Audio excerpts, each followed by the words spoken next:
Well, first of all, I think that Miami wasn't always quite the terrible backwater that people always say before Art Basel. There were very interesting things happening here and percolating and kind of leading up to that. I mean, the Art Basel organizers would never have been interested in Miami if they didn't see that there was a vibrant culture here already.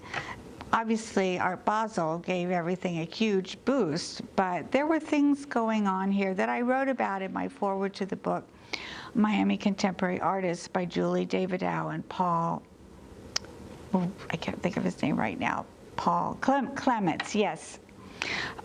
But I think what makes Miami special is that it's very much, in a way, a transient city where people are coming and going. They're bringing their influences here from where they came from, and then when they go away, they take some of Miami and this multicultural mix with them. So I think that's what makes Miami very special.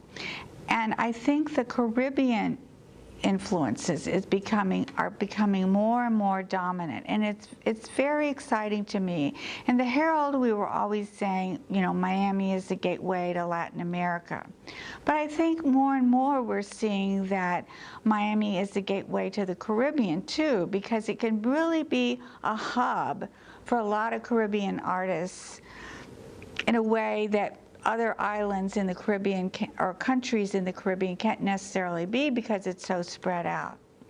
So I think that's very exciting. One time when I was profiling, I was writing about Jose Badia. He had a wonderful exhibit at the FIU Art Museum, and I wanted to get a good quote from Robert Ferris Thompson of Yale, because I know he and Jose Badia had been close. And he made this really interesting remark to me. This was in the late 90s. And he said, Miami is teaching the rest of the country how to live in the 21st century, which I always thought was a terrific quote, because he said, Jose Badia, Miami it's not just bilingual, it's trilingual. And with all these cultures coming together here, and they make their own, they come from other places, and then we have a new culture that's being formed. So I think that's very exciting.